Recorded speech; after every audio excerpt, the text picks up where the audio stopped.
Hi hello people எல்லாருக்கும் ஒரு மிகப்பெரிய வணக்கம். இன்றைக்கி நம்ம இந்த வீடியோவில் பெட்டி படத்தோட ரிவ்யூவை தான் பார்க்க போகிறோம்.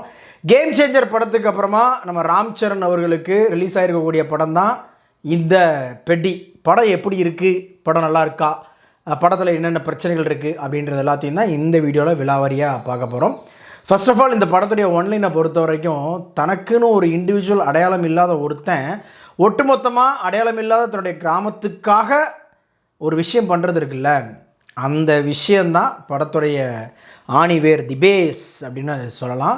ராம் சரண் இந்த பெட்டின்ற கேரக்டருக்கு எப்படி இருக்கார் அப்படின்னு பார்த்தீங்க அப்படின்னா சூப்பர்பு. ஃபஸ்ட்டு அவர் கொஞ்சம் அராத்தா, யாருக்கு அடங்காதவன்டா அப்படின்ற ரேஞ்சுக்கு இருக்கக்கூடிய அந்த விஷயமா இருக்கட்டும். அதுக்கப்புறமா தன்னுடைய ஊருக்கு ஏதாவது நான் பண்ணியே ஆகணும் அப்படின்னு சொல்லி இந்த பொறுப்போட சில விஷயங்கள் பண்ணுவார். அதுவாக இருக்கட்டும், இது எல்லாத்துலேயுமே அவருடைய ஸ்க்ரீன் ப்ரெசன்ஸ் அப்படின்றது வாவ் சூப்பர்பு. ஒரு பக்கா கமர்ஷியல் பேக்கேஜில் எந்த மாதிரி அதோட லீட் ரோல் பண்ணுறவர் பண்ணணும் அப்படின்றத அருமையாக கச்சிதமாக பண்ணியிருக்கிறாப்புல. வாழ்த்துக்கள்.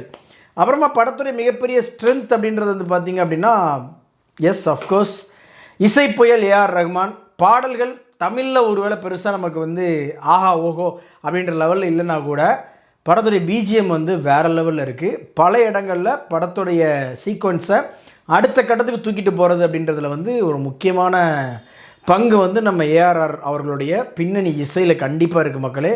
சில இடத்துல பார்த்திங்கன்னா வாவ் அப்படின்ற ஒரு ஃபீலை கண்டிப்பாக நமக்கு கொடுக்குது இந்த படத்துடைய பின்னணி இசை. படத்தில் மற்றபடி பெர்ஃபார்மன்ஸ் அப்படின்னு பார்த்திங்க அப்படின்னா ஜெகபதி பாபு அவர்கள் இருக்காங்க. சூப்பராக அழகாக சின்னதாக ஒரு கிறிஸ்பியான ஒரு ரோல் அழகாக பண்ணிட்டு போயிடுறாங்க. அப்புறமா நம்ம சிவானாக்கு பெருசாக அப்படியே எக்ஸ்ப்ளோர் பண்ணுற அளவுக்கு பயங்கரமான பெர்ஃபார்மன்ஸ்க்கான கேரக்டர் கிடையாது. பட் எல்லா ஸ்போர்ட்ஸ் ட்ராமாலையுமே ஒரு கேரக்டர் இருக்கும் இல்லையா, அந்த மெயின் ரோலை அப்படியே புஷ் பண்ணி கொண்டு போகிறதுக்குன்னு அதுக்காகவே அளவெடுத்து செய்யப்பட்ட ஒரு மெட்டீரியலாக தான் நம்ம சிவானா இருக்காப்புல. இந்த படத்துலேயும் அவரை யூஸ் பண்ணியிருக்கிறாங்க. மற்றபடி பெர்ஃபார்மன்ஸ் வைஸ் பார்த்திங்க அப்படின்னா ஹீரோயினுக்கு பெரிய இம்பேக்டே இல்லை.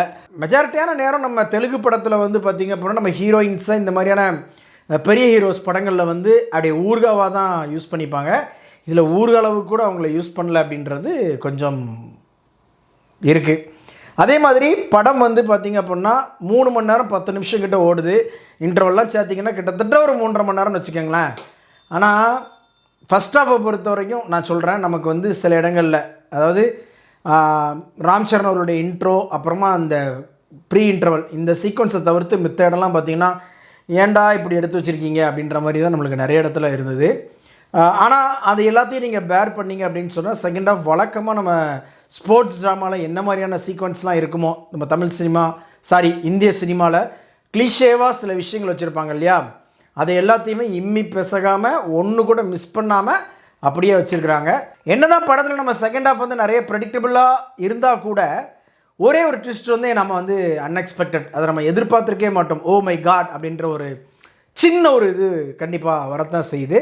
படத்தில் மிகப்பெரிய ஒரு பலம் அப்படின்னு பார்த்திங்கன்னா படத்துடைய அந்த கிளைமேக்ஸ் போர்ஷன் ரொம்ப எமோஷ்னலாக நிறைய பேருக்கு கனெக்ட் ஆகும். படம் முழுக்கவே பார்த்திங்க அப்படின்னு சொன்னால் ஒரு அந்நியமான ஒரு ஃபீல் நமக்கு கண்டிப்பாக இருக்குது. அது ராம் சரணாக இருக்கட்டும், இன்னொரு பக்கம் பார்த்திங்கன்னா ஜெகபதி பாபு, இவங்களுடைய கேரக்டர்ஸ்லாம் நம்ம இதுக்கு முன்னாடி பார்த்து பழக்கப்பட்ட படங்கள் எல்லாமே ரொம்ப எலைட்னஸாக இருக்கும். அவங்களுடைய கேரக்டரே பார்த்திங்கன்னா பயங்கரமாக எலைட்டாக அப்படி தான் நம்ம நிறைய பார்த்துருப்போம். ரொம்ப கம்மியான படங்களில் தான் அவங்க அந்த அடித்தட்டு மக்களுடைய வாழ்க்கையாக நடிச்சிருக்கிறது அப்படின்றது ரொம்ப கம்மி. ஸோ அது கொஞ்சம் நம்மளுக்கு உறுத்தலாக இருந்த மாதிரி எனக்கு பர்சனலாக ஃபீல் ஆச்சு. அது ராம் சரணாக இருக்கட்டும் அல்லது ஜெகபதி பாபு அவருடைய கேரக்டராக இருக்கட்டும், இது எல்லாமே கொஞ்சம் அந்நியமாக இருக்கேடா அப்படின்ற ஒரு தாட்டு கண்டிப்பாக வந்துச்சு. அதையும் மீறி ராம் சரண் அவருடைய பெர்ஃபார்மன்ஸ் அந்த ஸ்க்ரீன் ப்ரெசன்ஸில் அந்த பெட்டின்ற கேரக்டருக்கு அப்படி ஒரு உயிர் கொடுத்துருக்காரு அப்படின்றதுல நோ டவுட். ஓகேவா? ஸோ ஓவராலாக பார்க்குறப்ப ஒரு சூப்பரான ஒரு கண்டென்ட்டு. இந்த கண்டென்ட் கண்டிப்பாக எல்லாருக்குமே போயிருக்கணும், போய் சேர வேண்டிய ஒரு கண்டென்ட்டு அப்படின்றதுல எந்தவித டவுட்டுமே கிடையாது. பட் அது சொல்லப்பட்ட விதம் அப்படின்றது எந்தவித புதுமையும் இல்லாமல் வழக்கமாகவே நம்ம இந்திய சினிமாவில் உள்ள என்னென்ன கிளிஷேக்கள் இருக்குமோ, அதுவும் ஸ்போர்ட்ஸ் ட்ராமாவில் என்னென்ன டெம்ப்ளேட்ஸ் இருக்குமோ அதை எல்லாத்தையுமே வச்சு நம்மளுக்கு கொஞ்சம் சலிப்பாக இருக்குது தலைவரை அப்படின்ற ஒரு ஃபீலை கொடுக்கவும் செய்து இந்த படம். இந்த படத்துக்கு நம்ம ரேட்டிங் பார்த்தீங்கன்னா கண்டிப்பாக 5க்கு 3.25 கொடுப்பேன். வீடியோ பிடிச்சிருந்துச்சி அப்படின்னு சொன்னால் லைக் பண்ணுங்கள், ஷேர் பண்ணுங்கள். சேனல்ஸோட வீடியோஸை ஒன்று பார்க்கணும் அப்படின்னா உடனே நம்ம சேனலை சப்ஸ்கிரைப் பண்ணுங்கள்.